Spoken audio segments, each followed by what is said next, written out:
All right, folks, back again in the car. I'm going to do a brief video that I was going to wait to do, but until I really thought it out. But I thought, you know, in the style, I like to really figure things out as I'm doing them and do them in different drafts almost. So consider this the first version of probably more versions.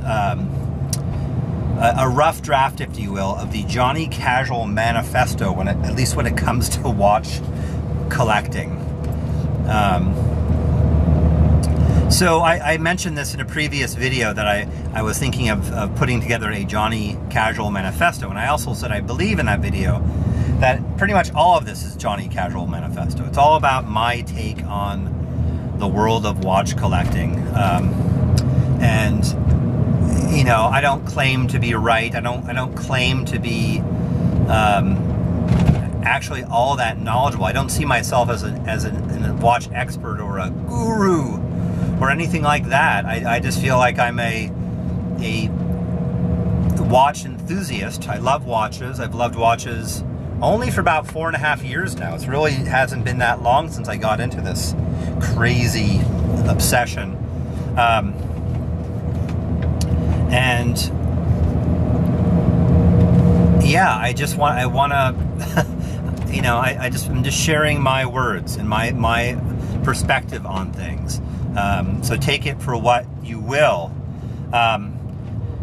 So the Jonny Casual Manifesto, you know, most people might take the approach of having a list of rules that they follow. This is of do's and don'ts. I don't really have that approach. In a way, I see mine as more of being guidelines, okay? Now, that said, there is one rule and one rule only, and I've mentioned this before, and I call it Rule 0. Rule 0 is very simple, very basic, and really, in a way, you could say that it starts and ends with Rule 0, and everything else are just sort of like, you know, fine-tunings. I forget who said it. I think it was Alfred North Whitehead who said that Western philosophy is nothing more or less than a series of footnotes to Plato. Meaning that Plato, he put the basics of everything down, and then everything else has been sort of just like further discussion. And now, I don't necessarily really believe that, but I think there's some truth to that. And in a way, Rule 0 is like the Plato of my philosophy. So Rule 0 is very simple. It's buy and wear what you like. It's really basic. Now, you'd think that on one level, why should you have to state that? It should be so obvious. But it isn't. I get emails, I get comments, I get questions, and I see views again and again and again. That basically come down to you should be buying and wearing these brands and not these brands, or you should be buying and wearing what I think is good. Don't worry about what you think or what you like. And I'm going to pick on Mr. Archie Luxury because he sort of exemplifies this old perspective, this old paradigm of watch collecting. It's in a way, it's like the old boys club. It's like if you want to be in the old boys club, you got to learn the ropes. And I'm kind of subverting that a little bit. And that was sort of what my original Jonny Casual impetus was. You know, that I would present a view that went against the Archie Luxuries and the watch snobs of the world.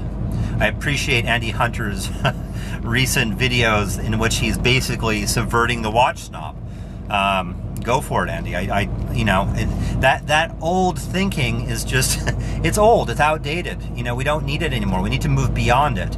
It's not that, I don't have a problem with Archie's views in and of themselves, or the watch snob's views. There's a lot of interesting things to glean from it, but it doesn't work for everyone, and that's the point. It just doesn't work for anything. So Rule 0 has to be stated again and again. Buy and enjoy what you like. And the rest aren't as much rules as they are guidelines. You know, and I think that's a really critical, sorry, I just have to check this. they're just variations on that same theme. And so what I would add as sort of a first guideline after Rule 0 is know thyself, to use another Greek philosophical term. The school at Delphi supposedly had in Greek the words "know thyself" on the door, so that the key was to know yourself, to know who you are. Now, philosophically speaking, that's a much different thing. I mean, it's not much different, but it is different in the sense that it's more of a much deeper thing than knowing your watch tastes.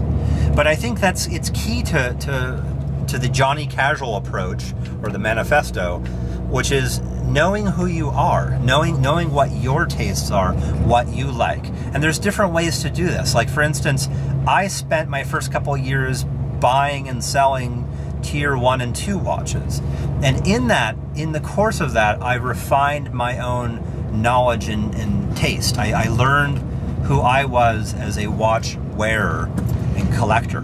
What my own, not just my own style and my own taste, but also what my own nature as a collector. Like, what am I as a collector, as an enthusiast? What size collection do I like? What types of watches do I like to wear? What's my pattern? And this is an ongoing process. You don't. The worst thing to do is to think that you know yourself fully and completely, because then you know you're really deluded.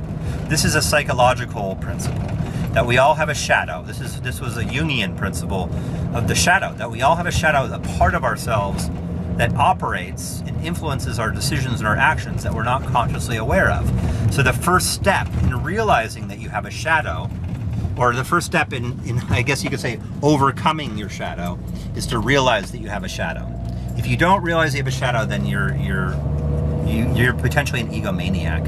And unfortunately, a lot of people are in that category. A lot of people just won't even acknowledge that they have this shadow. All right, so know thyself. And so the next principle, or the next guideline, is to refine your palate. So what I mean by this, in a way, this is my homage to the more traditional hierarchical approach of watch collecting. Refine your palate means to both develop your sense of style and taste in a directional manner, meaning actually refining your sensibilities. Now, this does potentially mean getting into more and more expensive watches, and it also means not just stagnating in any way on a certain quote-unquote level or tier. Now, I think you do have to work within your means. You do have to only buy what you can afford, right? I am at my abode. There's some guys doing some work on my house, they're putting in more insulation, that sort of thing, making it warmer for the winter.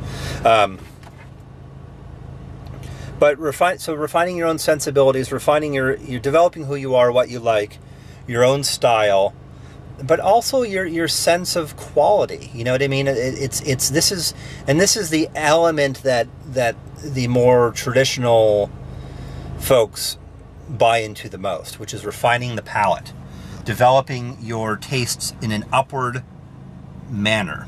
I'm using this in a broader sense, and I don't want to just narrow it down to this, because if you just narrow it down to this, then you're back in the corner with the watch snob and with Archie luxury, and you're saying there's one direction and these are the watches you go to and all the rest is dog shit. To me, that's a dog shit perspective. Refining your palate is developing your taste and your personal style as well. So in a way, you could say it's the vertical and the horizontal dimension. What I mean by that is the vertical dimension is the higher quality, the tiers, so to speak. The horizontal dimension is the diversity and the individual qualities, your own personal, what you like. And that's, I guess you could say that's, in a way, the horizontal dimension is more of the know thyself, whereas the refining the palate is more of the vertical.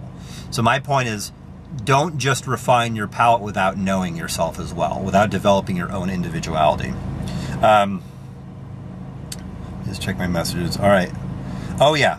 So the last thing, I'm actually checking now. I wrote some notes on this a couple of days ago. The last thing is last thing for now at least, is what I would call beware expert's mind. I'm using the term expert's mind in the manner that the Zen teacher Shunryu Suzuki used it, in contrast to beginner's mind, which is the Zen approach.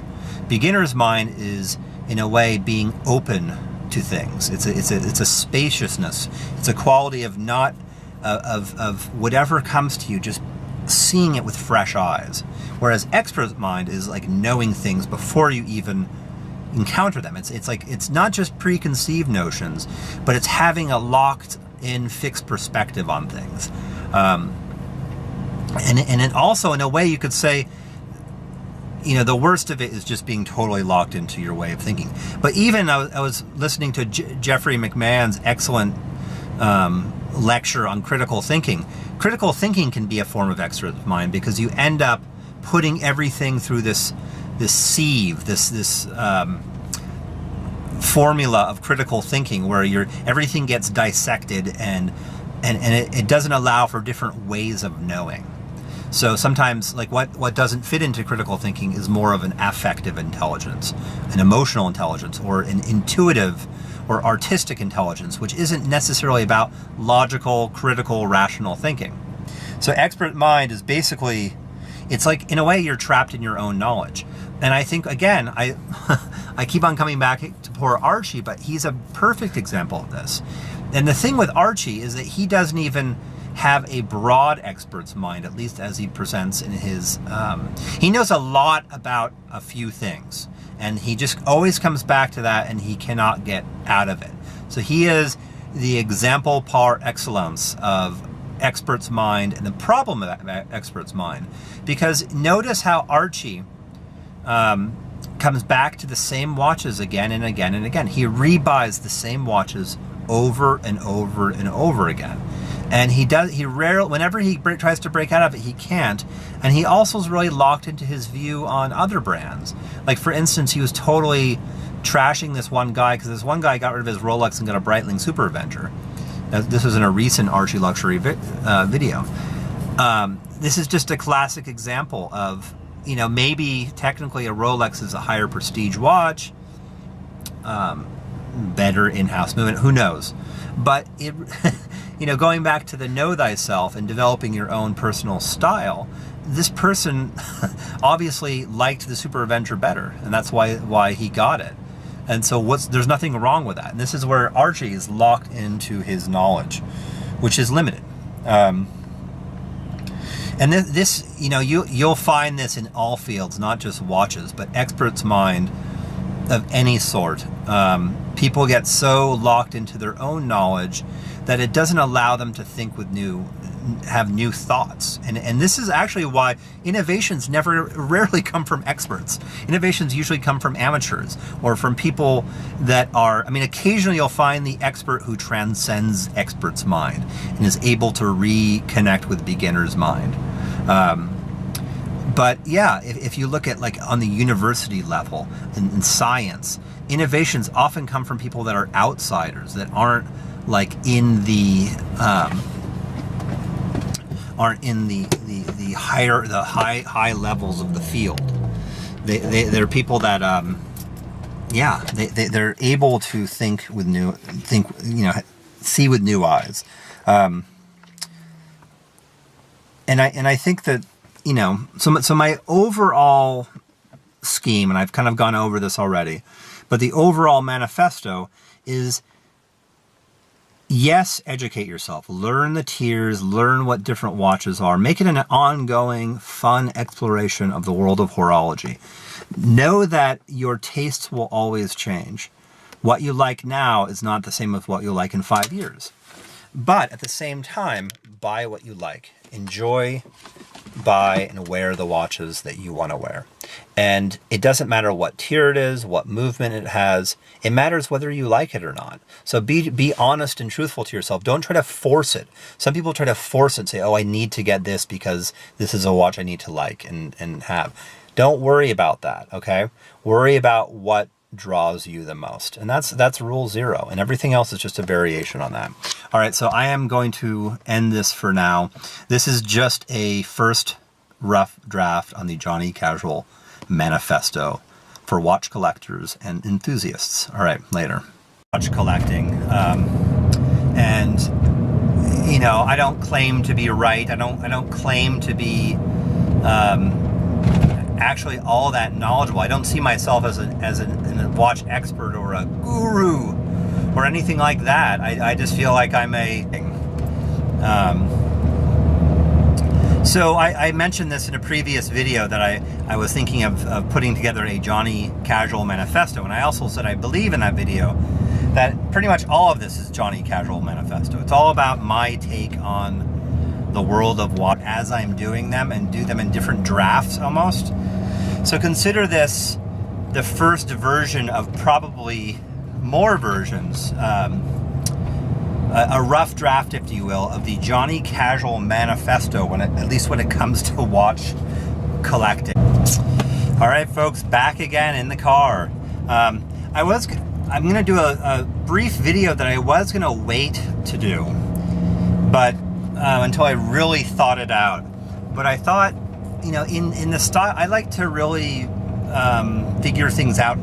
A watch enthusiast. I love watches. I've loved watches only for about 4.5 years now. It really hasn't been that long since I got into this crazy obsession.